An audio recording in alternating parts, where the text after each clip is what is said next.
Welcome everyone to Color Commentary. We are your soon-to-be former Popper commentators, Michael Petrick and Adrian Guarzales. How's it going, Adrian? I think I gotta give the fans what they want, Mike. I think you do. Pretty good. How are you? I'm doing all right. I can't complain. So, for folks who missed last week's episode, ooh, boy, we got some news for you. This is it.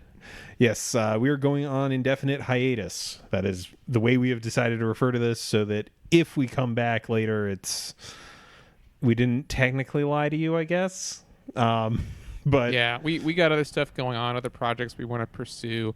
I am personally going to be trying to platinum every Final Fantasy game in the North American region. Mike thinks I'm crazy, but I'll check back with you in 10 years. There you go. We all got to have goals. All right, we have one quick piece of upkeep before we get started here. This show has been brought to you for about the past year, maybe. I don't know when we actually started being on Hipsters, but we are brought to you in part by Hipsters of the Coast. They're a great content hub for all sorts of Magic the Gathering content. Go there, check them out. They've got articles, podcasts, all that good jazz. Support them on social media. Let them know that you appreciated the time the show was on there. So yeah, go check them out. They're great people. I've really enjoyed working with them.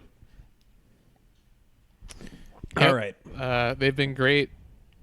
Yeah. Thanks, guys and all girls.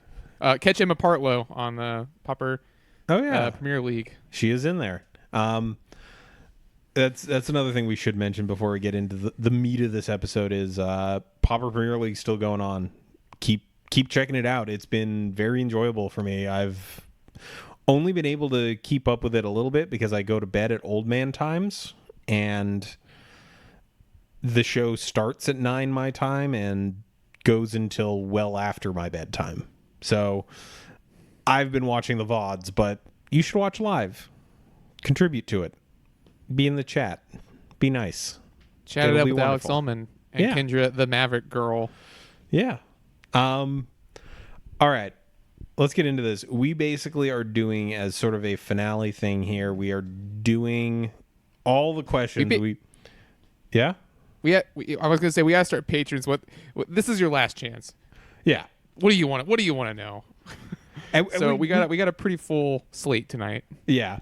Let's just jump into it. One of our longtime listeners has been asking us for ages, and we kept telling him, we don't think there's enough there for a full episode, and this was the last chance for it to get in. Our patron Fizzled asked us, since I won't have any more chances, what is your Popper Power 9? And we yelled about this in the pre-show at each other for a little bit. So Adrian, when you think of the Power 9, what do you think of in terms of their role within Magic as a whole? So interesting. I think of them as 9 of the most powerful cards in the game, hence the term Power 9. Each one of them does something fundamentally broken to the game, whether it be free fast mana, with all the Moxes, of course. The bulk of the Power 9 is fast mana, right? It's the Moxes and Black Lotus. Yeah, two-thirds of it is fast mana. Right. And then you get into busted blue cards, Time Walk, Ancestral Recall, and Twister. There we go. Yes. Yeah. Okay. I was about to say Library. I was like, the Library's not in the Power 9. Yeah. So it's basically a bunch of fast mana and a bunch of broken drawing spells. Yeah. Design mistakes, even, if you will. Yeah, so that's kind of what we were thinking. I went back and forth with Mike. One of the things about the Power 9 is in Vintage, these cards are restricted. Vintage has no ban list. But these cards are all banned in Legacy, but that does not make them unique in Legacy, certainly. But we ended up sort of going with cards that we think are kind of broken. And there's only one really new card on here. And I tried to get a good color representation, but there's no white. There's no white cards that made our list. Yeah, and black cards, actually. That's kind of funny. I think I also pushed for this to be a little bit more iconic, because I do feel like, at least the Moxen and Black Lotus are super iconic outside the world of Magic even. Like, yes, I would definitely agree with you on that. and the blue spells are certainly very iconic within Magic themselves. Like, I've seen a million riffs on the Ancestral Recall art, and Time Walk has super weird art that I've seen parodied a few times. But like, for me, the essence of these cards is that they're very iconic and very powerful, and so we kind of tried to hit that realm without it just being the banned cards, because that's the other option here. We there's got to be at least 9 things banned in this format, right? Yeah, definitely. But I don't think, as dumb as this may sound, Treasure Cruise did not make this list, for example. Yeah, and I think part of that is the fact that it was killed very quickly. Like, yeah, that thing came in and exited the format very promptly. A lot of our stuff is broken mana and card draw, and then I try to throw in some green spells for good effect. Even though I don't know if they're really power 9.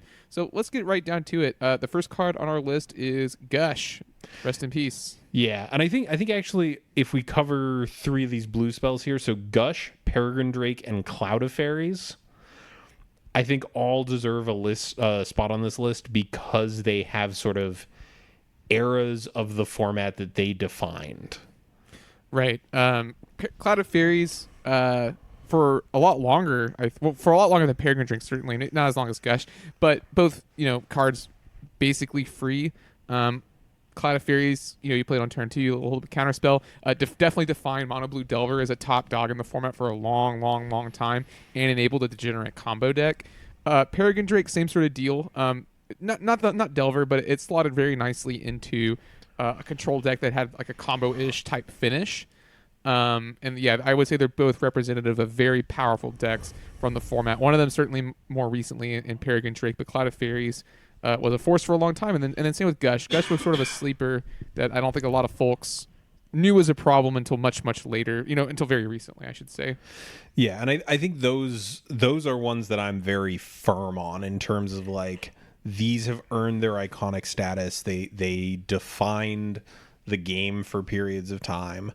And also, we didn't include Cloud Post here because neither of us were playing then. And I think so this list is purely subjective. Yeah. based on what we thought 20 minutes ago when we were coming up with the list. As with almost everything in our content, this is reasonably subjective. But we did include Tron lands. And the reason we did that is because for almost as long as we've been playing, Tron has asserted itself as very powerful, and I'm sure in the same way that Cloud Post used to, where the fast mana is just super broken. In our format, it enables very strong control strategies. And more than that, though, like over the years, it's had different renditions. Like it has been the backbone of a full like 3 different versions, because we had like the control versions, which has sort of been the modern era of Tron, and then before that we did have, when Drake was in the format, there was the split between like the blue-red Drake version and then the Tron Drake version, and then before that we also had Teamer Tron, which was very much more akin to the modern renditions of Tron, where you're trying to just hit Tron as quickly as possible and dump big dumb idiots onto the board. Yeah, and that was the dominant Tron deck when I first started playing. And in fact, at the time, I didn't think Tron was very good.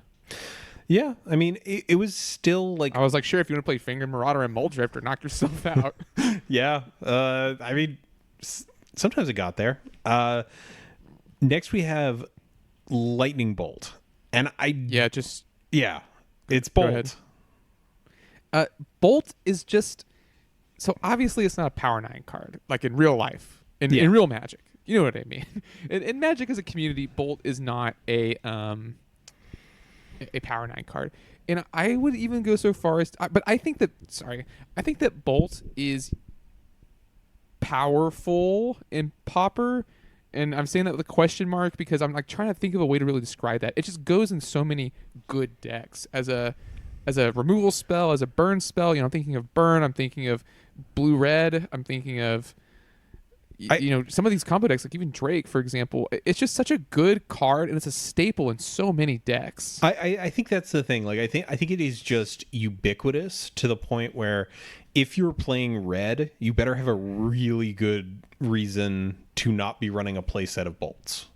I think, and I would go so far as to say that Bolt is a reason to play red in Pauper. I'm thinking example specifically of Scred Delver, which sure it's playing Scred, but you also get Bolt. You know what I mean? Yeah. Like those are two cards to play red in an otherwise mono blue deck. And you could even argue the same thing about some of the earlier Boros builds where they're basically white decks, but they're playing red, so they have Galvanic Blast and Bolt. Yeah, for both reach and removal. And I think that's the really neat thing about Bolt is all these years later, it's one of those cards where it's probably never getting back to standard, but everywhere else it's just like, yeah, Bolt exists. It's a thing. It's a respectable card for you to play, and it's very simple. Yeah. Like at this point, what is it? It's 5 words on that card. It's very simple design, and it works. Damage to any target, 6 words. 6 words. Okay. You actually did the math. Well, I just said it out, yeah. What else do you have for us? So, a very recent addition, I actually put Astrolab on here. Is it Astrolab or Astrolabe? Astrolabe. Okay. Well, the reason I put it on here, it doesn't have an iconic status like the rest of these cards do, but it is ubiquitous enough that, and I would say that it will define the current era of Pauper in a way that some of these other cards have. I don't know if it's going to get banned or anything. I'm not advocating for that. But we asked and we received a card that enables us to finally enable 3 color strategies, and it's just like some of the best fixing, some of the best cantripping we have in the format. So I think that the next however long is going to be defined by Astrolabe. Yeah, I think this is the one that I feel is the least close to a Power 9 personally, just because it is so new. Well, the reason I think that is it's amazing fixing, and it's enabling new archetypes, and it's an amazing cantrip. So that's the reason I think it deserves a place on this list. Yeah, and I think even in the month or so since Modern Horizons has been released, we've already seen this have a huge impact on the format. So I think that this, if it's not quote unquote Power 9 status for our format, it will be if someone asks this question in a year or so. Then we have Rancor and Kyrian Ranger. These are just kind of the iconic green cards, right? Yeah, and I don't know, I was trying to like branch out a little. I think Rancor is the next one I put on here, just because it's like the reason to be green, to be a green aggro deck in the format, in my opinion. It gives evasion, it pumps power, so I thought it deserved a spot on this list. Yeah, and it and Kyrian Ranger have also both featured in a myriad of decks over the years. Kyrian Ranger, I guess, yeah, I would consider Elves an iconic deck for the format, and I guess this is sort of one of the engine cards that defines that deck. Yeah, that's a reason I had it on here. It's another big reason to play green, whether that be Stompy, whether that be Elves. Again, busted fast mana. Well, less busted certainly than Mox Emerald, but you know what I mean. So that's why I thought of it. No. I get where you're coming from on this. And rounding out our Power 9, none other, no substitutes. The original, the best we'll ever get. It's Counterspell. Counterspell's good. Sorry, go ahead. I agree, and it's not like it's played in Legacy and Vintage, but not to the same amount that it's played in Pauper. And when I think of Pauper, I don't know, maybe it's the era I'm from, but I think of Counterspell and Lightning Bolt. So that card is very iconic to me for the format. I mean, we're probably the format that plays the most counterspells, like actual literal counterspell. Yeah, and it's always been a part of the format. It's always been something that you kind of have to respect out of a blue deck, and I think this might be the most iconic card in my mind for our format. I think it is at every stage of Pauper defined how the format has functioned, and without it, I think Pauper looks incredibly different. If you remove Counterspell from the equation, a lot of stuff goes right out the window in terms of what you think about how this format functions. Yeah. All right. Do you have any, like, now that we've gotten our 9 out of the way, and yes, we counted the Tron lands as 1 instead of 3. We didn't want to have 3 slots hogged up by cards that are mandatory to go with one another. Honorable mention, Mole Drifter. Yep. Backbone of every single mid-range deck that plays blue, and even some that shouldn't. Gray Merchant. Gray Merchant was super iconic for the period where mono black was dominant. I will get down with that. And I think those are, and then I thought about Journey to Nowhere, but I just thought, no, it's not. I thought about Journey and Core Skyfisher, and I was like, I don't know. They're not the same as these other ones we have on here. I could make a case for Skyfisher. I think the only other one that we haven't touched on is Gurmag Angler, which, since its release, has seen a consistent level of play somewhere, except for like the Drake era, and that was just because that deck was hyper dominant. But yeah, the big old fish. This was actually after I had sort of come back to Magic in full. This was the first card where I misevaluated entirely how good it was. And it's also my wife's favorite Magic card because she loves anglerfish. Does she love undead anglerfish? She just loves anglerfish. She thinks they're neat animals. They're pretty cool. Actually, it might not be her favorite animal. She does love gators as well, but it's up there for Florida. Her. You guys gonna go see Crawl? No. That's real life for her. No, I have like intense claustrophobia, and the idea of being trapped in a crawl space while a gator tries to kill me would probably kill me in real life. Okay. So let's get to our next one here. Who brought in this next question? This next one, in stunning professionalism, I'm going to go check. I'm pretty sure that was Tuna Hero from our Discord. Yes, it was. It was supporter Tuna Hero. Oh, wait. Jesus, no, I'm so sorry. Supporter Darkfire. There we go. Darkfry. Yeah. All right. Could you maybe call out your favorite all-time card interactions in Pauper? Yeah. So we've talked about favorite cards before, but never favorite interactions. Adrian, what are some of your favorite interactions in this format that let's even go a step further and like look at stuff that is more uniquely Pauper. One of my favorite victories, I had out an Atog and 2 Disciples of the Vault, and I sacked my entire board to kill my opponent, and he was not very happy. He thought I was slow rolling him. I've told you this story before, so I won't name the player, although he is famous in the Pauper community. And I wish I gotten a screenshot, but because I have a gallery of people who I've made salty.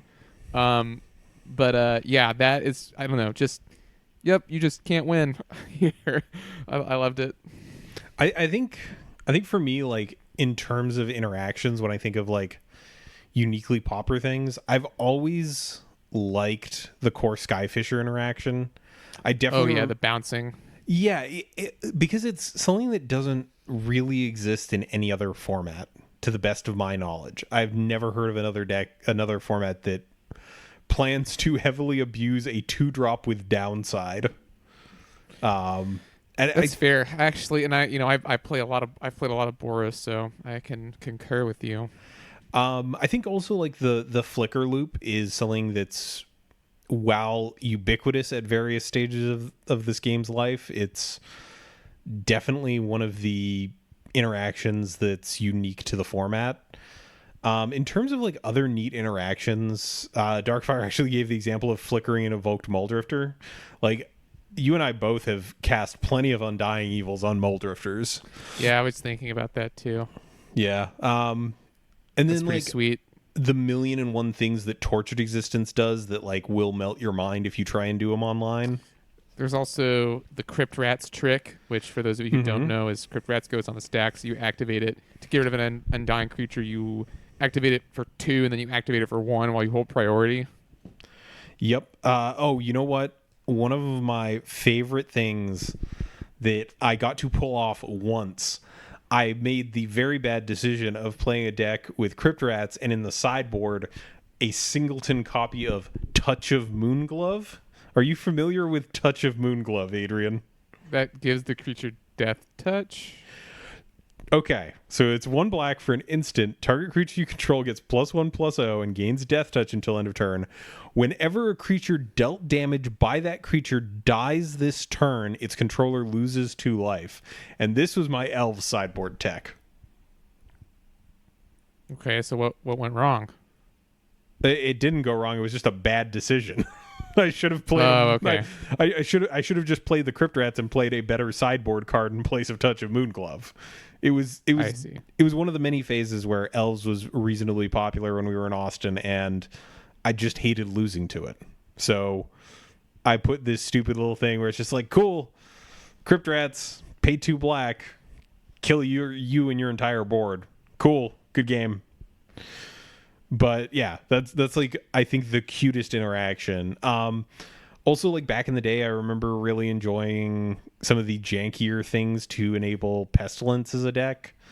Specifically, what is that thing called? Cemetery Gate. It's like 2. Is that the protection from black? Yeah, it's a 2 and a black for a 0/5 with protection from black. Boy howdy, has that deck come quite a ways since the days of playing literal garbage in it. Can you think of any other weird interactions that are really sort of neat within this format? We already touch on the infinite bolt loop from the flickering? Yeah, we sort of touched on that. Basically, the Drake win conditions. Yeah. Freed from the Real has always been a neat deck, even though it's never seen massive success. The ways that people have like gone out of their way to figure out a way to make it work, like the era when people were trying to slap a Zendikon onto a Karoo land so that they could go infinite with it. I think that sort of stuff's neat.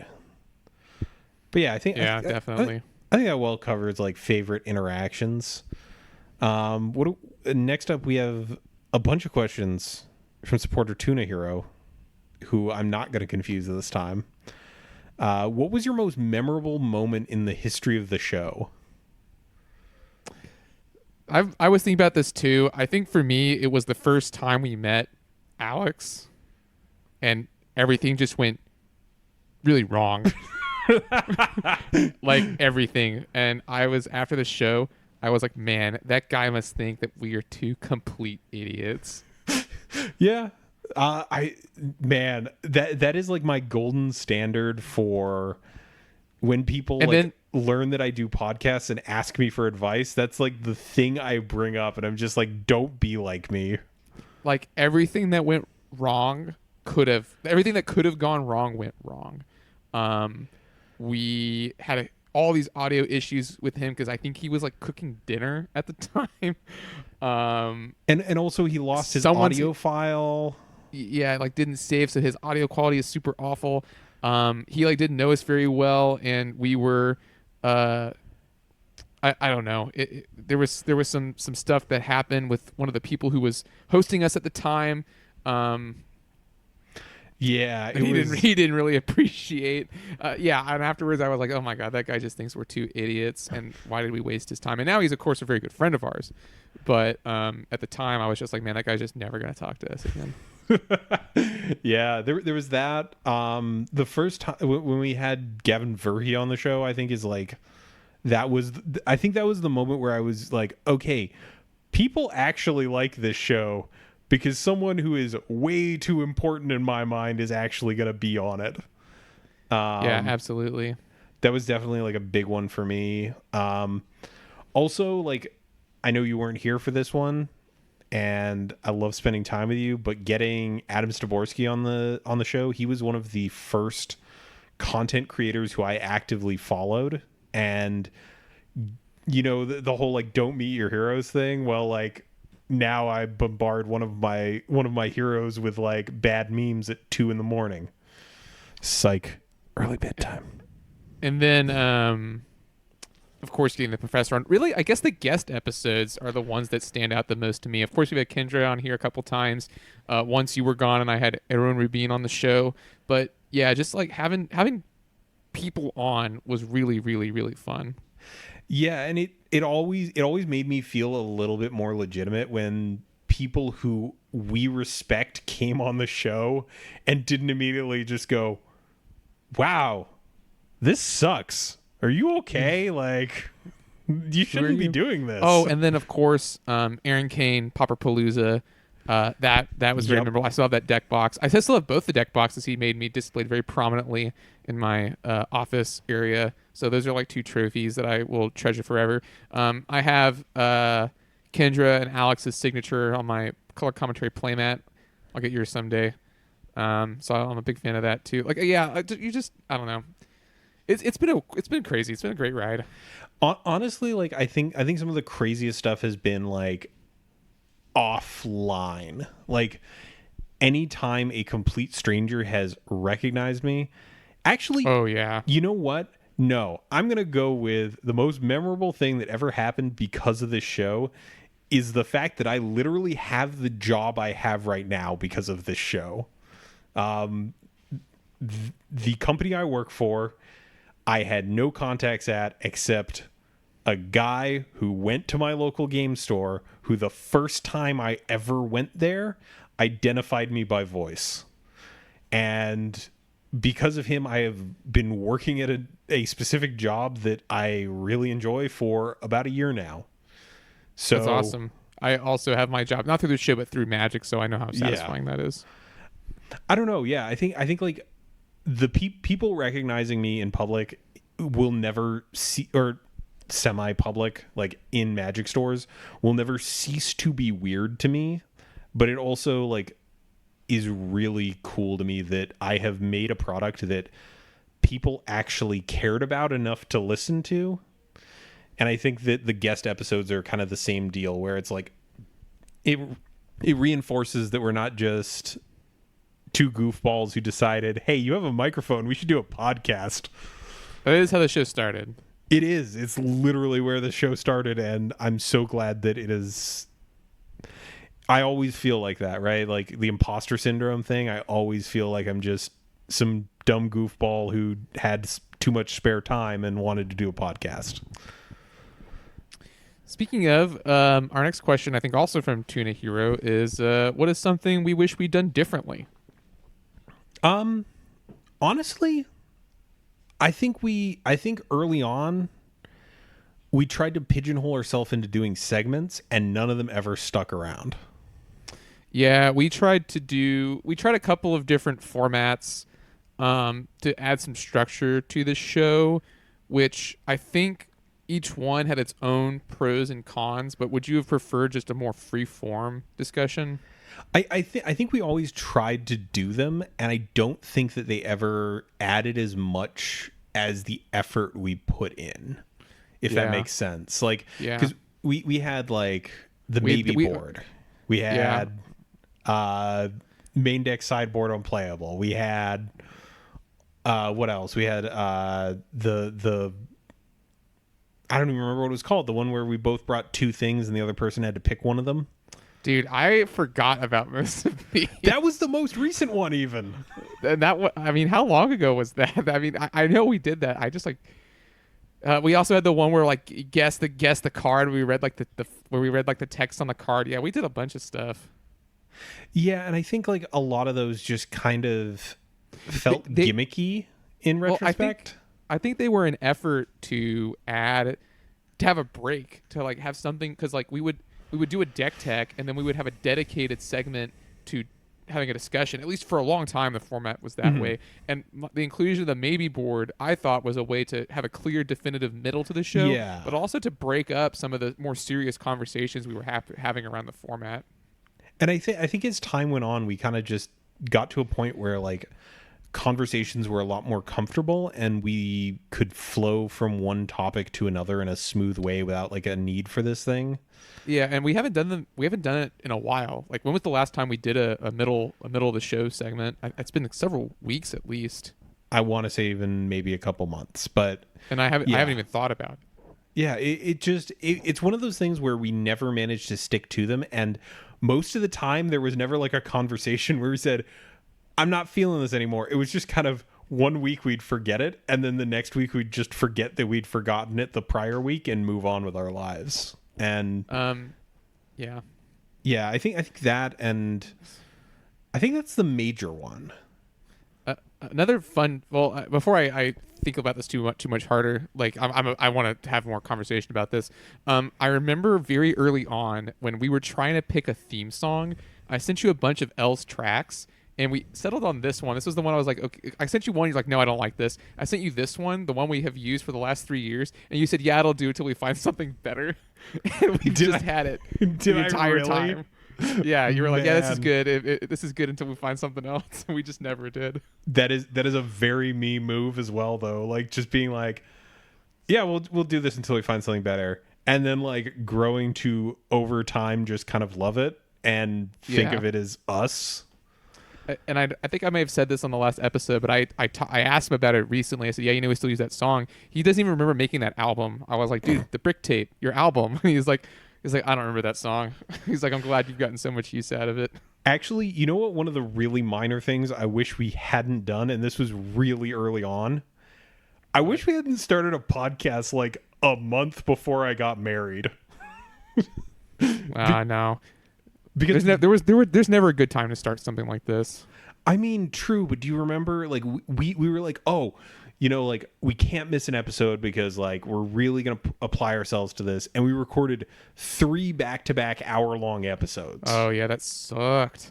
But yeah, it was because at the time we thought, well, there actually are a lot of proper podcasts, and I don't want to knock on any of them, but the biggest problem I had with all of them was they would make 2 or 3 episodes and then just stop.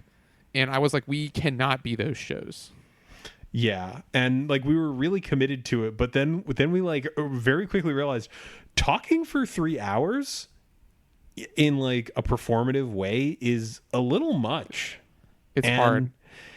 And like this is also the era where we had like the one mic. It was in my living room, and I just like, I think that was one of the things, and we never did that again. And I think that's a clear learning moment.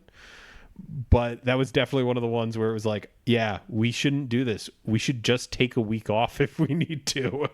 Yeah, and now I have well, obviously we're about to go to hiatus, but as we got further on, it was just like no big deal. Like the most recent vacation you took, I was just like, I'm not even going to worry about it. I got a Monday back. Yeah.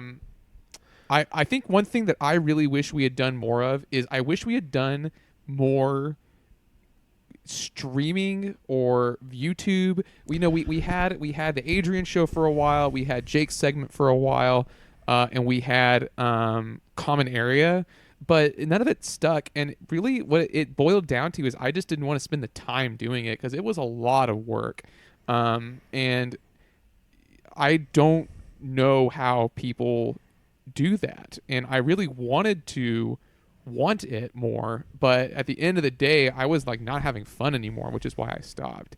And I guess that I wish that we had come up with a system where that content production would have been easier. Yeah, I think like we definitely at times bit off more than we could chew, and yeah, I think like if we had figured out a better way, and also like our personal lives had been working a little differently at the time, like some of that could have been a little bit more long term. And I know that people who listen to the show might not know this, but Mike and I are actually really busy. We have a lot of other hobbies, and I'm not trying to say like, oh, we don't care about magic or anything, but it's really, really hard to like, because here's what the schedule used to be. It was we would do the show on whatever day, Mondays, Wednesdays, whenever we would do it. I was playing F&M every week. I don't do that anymore, actually. And I also had to sit down on like a weekend and make these 5-hour videos if I played one league. So really, that amount of content was just like untenable. Yeah, and like shouts out to people who make this stuff work, but like with a full-time job and on top of that just having a home life to attend to. Yeah. It's kind of hard to do all that, and because I think that's the biggest piece of feedback we've received over the course of the show is you guys should do more video content. yeah. I will say the one time that we live streamed a tournament, that was pretty dope. That was fun. We also have I think a pre-hundreds episode called Color Commentary Live and Rare, which is when I visited you in Boston. That was a really fun show. We did it like on stream. Yeah. Yeah, there were. I think that's a fair thing. Like more video content would have been a good thing for us. And we experimented with doing a video portion of the show, and it was awkward. Do you remember that? That was back in the apartment. It was super duper awkward. I think part of that was like it was a very bad angle. You can. It was the setup. It was the setup. We were sitting like right next to each other. It wasn't even that. It was just the fact that like we kept like looking around and like. A lot of podcasts that have a video component, a lot of times it's like people remotely, so they're just like feeding video through Skype or something, where it's actually pretty easy to stay on target and like look at people. Otherwise, like it just feels like you're kind of sitting on a table across from a conversation that's happening, and that felt kind of weird. Yeah, it was weird. Is there anything else I wish we had done differently? I wonder if the show would still be ongoing if we made this a bi-weekly podcast instead of a weekly podcast. I thought that a couple of times over the last week or two here. I feel like it would have run its course in about the same amount of time, but that's also we would just have half the episodes. Yeah. And I think like the weekly attribute of it did allow us to sort of vary up our content. Like it meant that we didn't like if we did it twice a month, like one of those would probably have to be devoted to covering recent results, and that means half our content is just results oriented instead of talking about other cool things that we wanted to talk about. I think weekly was some the people right want to call. do that. Yeah, I think so too. No, I think that's it. I think those are the big things I would have done differently, but overall, show's been very positive. Show's been very, very positive for me. So I'm very happy to have done it. All right. More questions here. What archetype do you wish stuck around longer or gained better traction in the format? I miss Mono Black, and I know it was a boogeyman for a long time, but it was a good deck when it had its moment. Just so eclipsed by Monarch, just can't really be played anymore. But would it be fair to say that a deck like Mono Black was the closest thing we had to Jund in this format? At the time, yeah. And I think like it turned out that just doing fair things eventually got eclipsed by doing things that were a little unfair. And yeah, I don't know. I think that's the one. I don't know if there's a deck that I wish gained more traction in the format. I don't know. Like,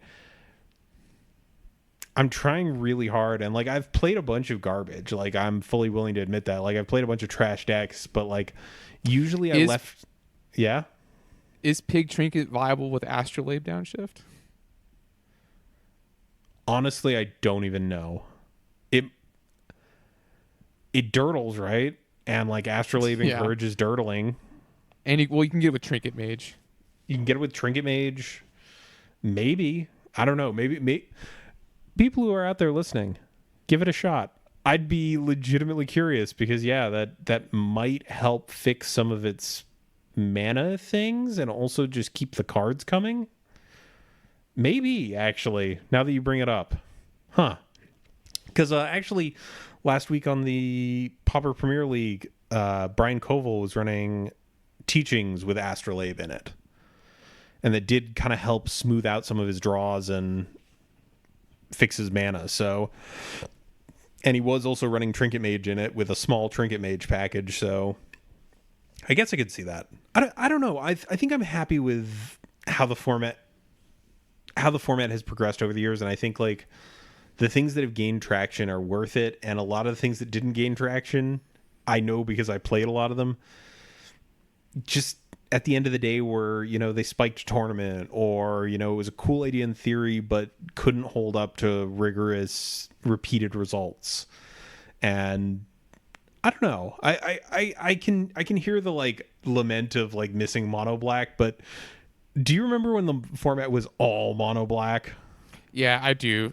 It was just the one thing I thought of, but yeah, I do. I do remember. All right.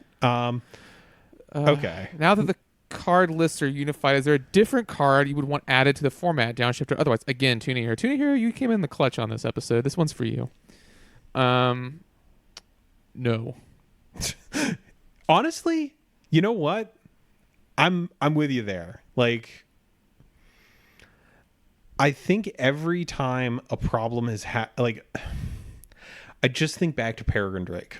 I really just think back to that, and that was a downshift from uncommon to common that dumpstered this format for like a 4-month period.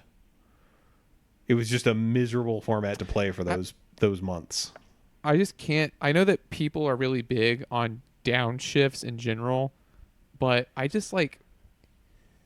We've been around the block a time or two, and I agree with you. Like, downshifts are so risky, and it totally upends everything, which can be a good thing. You know, the meta can get pretty stale, but at the same time, like, I just don't know. I think the thing for me is like downshifts fall into one of two categories. Like 95% of them are just like, okay, cool, it's in the format now, it doesn't matter. And then there's like that 5% that just like upends everything. And I actually think this conversation is not very productive. I've soapboxed this a little. Not that it's a bad question or anything. I don't want to like this is fine for like our finale episode. But I see so many like Reddit threads or conversations where it's like downshift X would downshifting X be too powerful? And it's like, well, I mean, it's an interesting like thought exercise, but it ultimately doesn't mean anything because that card's not in the format. So why would I try and do this thought exercise on a format that just doesn't exist? You know? Yeah, I think like at the end of the day, like the more cards that enter through stuff like, and obviously this is going to be potentially a sore spot for some people, stuff that enters the format by way of stuff like Modern Horizons and other products like this, which are what are they called? The supplemental products that are introducing actual new cards. I think that's where the future of the format lies. Especially because, you know, Standard has been okay to us and they've been revising how they approach common card design. But I really do think that if you look to the future, it's going to be these supplemental sets. And I hope it's less downshifts, honestly. I think the issue is that the delta between old uncommon design and new common design is just enough where there's sort of that gray zone where you can wind up in trouble and, you know, accidentally downshift Peregrine Drake and, oh god, the format is a nightmare now for 4 months. And I think like designing stuff from the ground up leaves, with modern design philosophy, leaves you in a situation where you'll have a better chance of designing a card that isn't actively harmful. Yeah. All right. That covers fan questions. And I actually have a question for you, Adrian. What's up? What do you think you learned from this podcast over the 3 years we've done it? Like, how has this podcast made you grow as a person? Wow. Geez, Mike, really laying it on heavy here. I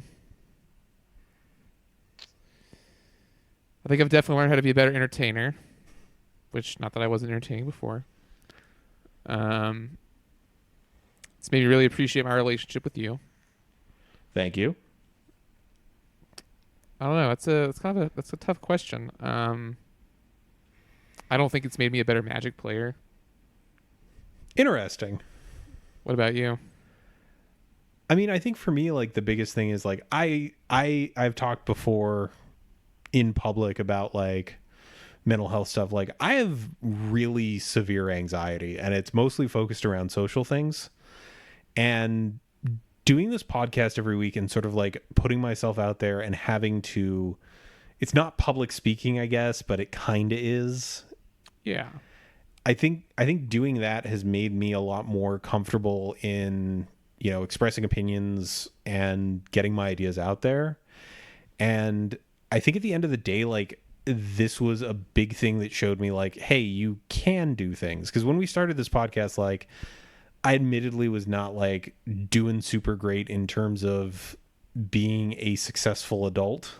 And over the course of this, like, I changed careers. I wound up like getting employed at a really cool company and like, you know, kind of getting my life together. So I think like over the course of the show, like I've learned that like I can actually get things done if I apply myself to them, because that's all this podcast has ever been. It has just been like, at least on my end, it's just been like applying brute force until I'm comfortable with something and it works. Like, I didn't know how to edit audio before this, really. I didn't know how to like set up an RSS feed for a podcast. Now these are all things that I think are like super simple, and I don't know. I think content creation is something that will help reveal a lot about you and help you learn about yourself. And I think it's a positive for people. And I think you should try it if you're thinking about it. Definitely. All right. Do you have any questions for me? Any final thoughts on your Mike, mind? Don't put that on me. I'm going to talk to you like You tomorrow. don't you do improv? Yes. Okay, Mike. Here's a question for you. What's who? No, I don't have anything. I don't know, man. All right. So for a final segment, we're jumping in the Wayback Machine. The way back. We are going to listen to a part of our first episode and then give you some commentary about it. It'll be edited in post, but roll the clip. Roll the clip.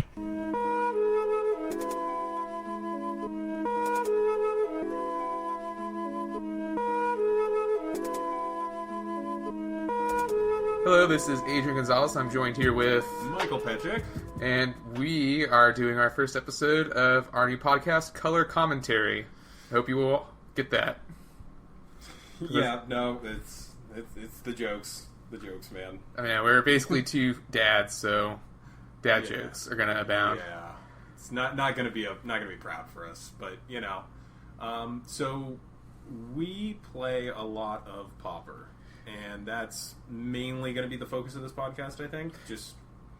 Yeah, we're pretty diehards of the format. That's basically all I grind on MTGO, and basically all we do for F&M.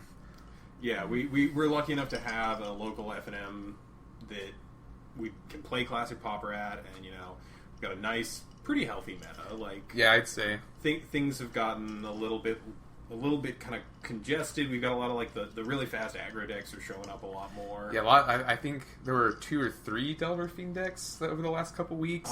Last week I actually think it was 2 copies of Delver Fiend, 2 copies of Boggles in a meta where we usually see at most like 1 or 2 of each deck. Oh, wow. That audio quality sure is something. I don't know how much post fixing I'm going to need to do on this to make it like a relatively reasonable audio level. I mean, that was one of the things people always got on us in the early days, was like, this podcast is quiet. Why are you so quiet? Yeah, we were sitting so far away from the mic. Also, my impressions. The first thing we said was a joke. Mm-hmm. We didn't have an intro, and then we talked about F&M, which is something we haven't done in a long time. Mostly because we don't really play Pauper at F&M all that much anymore.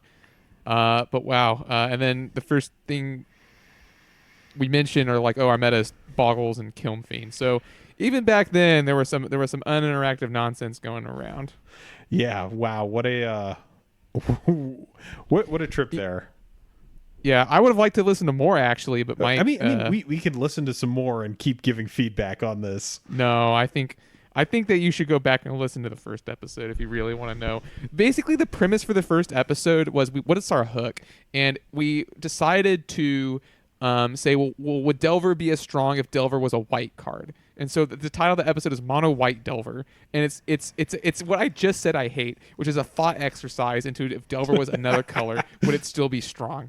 Not our finest moment, but it's good. It's good to see how far we've come.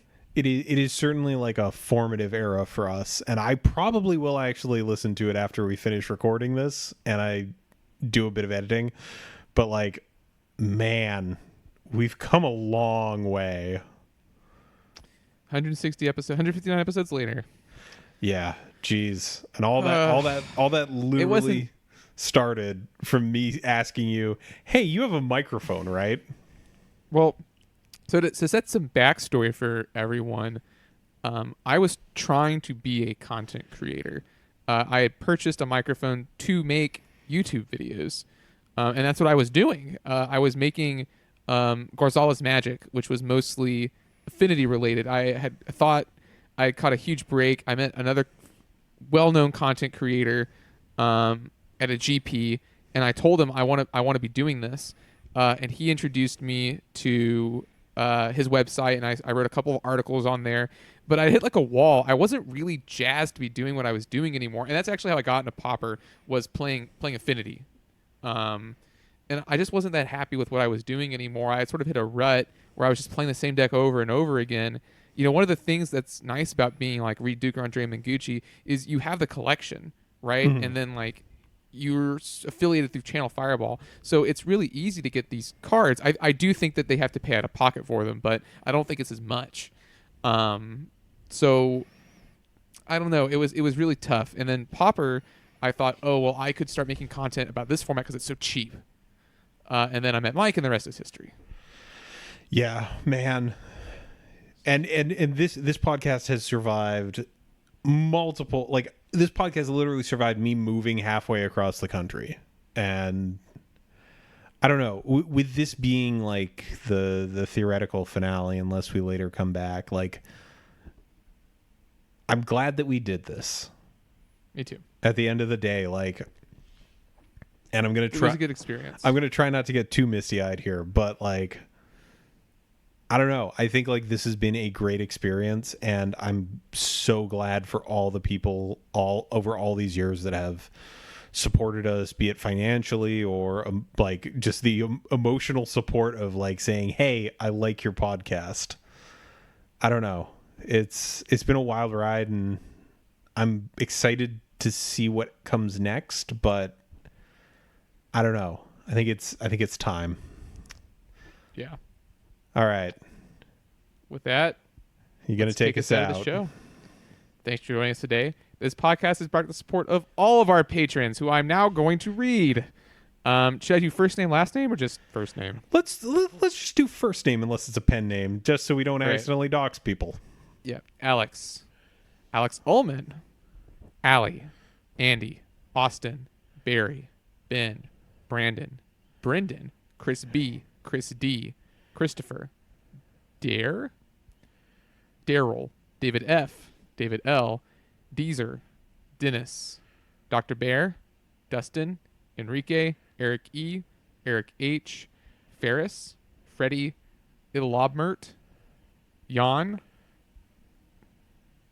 Jason, Jeremy, Jeff, Joaquim, Jonas, Joseph, Josiah, JP Comics, Cam, Kamna, Kevin, Luke G, Mason, Matt, Matthew C, Michael M, Michael P, Michael R, Marine Bro, Nicholas, Nikki, Patrick, Peter, Phil, Philippe, Pyrison, Ryan, Sarah, Stryfall, Sean, Sebastian, Seth, Stark Maximum, Steve, Steven, Tom H, Tom J, Travis, Trevor, Tyler M, Tyler R, Vinny, Will, Zach, and Zazakon. Thank you all. Thank you one and all. It's been a great ride. That's every patron we've ever had. So thanks y'all. Couldn't have had the show without you. Yeah. You can check below this video of the description of the podcast for details on where to find us. We would like to keep our social media presence and even our website intact. If you're listening to some platform with reviews, you can still give us a review because they boost our visibility for the next young buck who comes along. If you want to keep in touch, you can contact us at colorcommentary@gmail.com.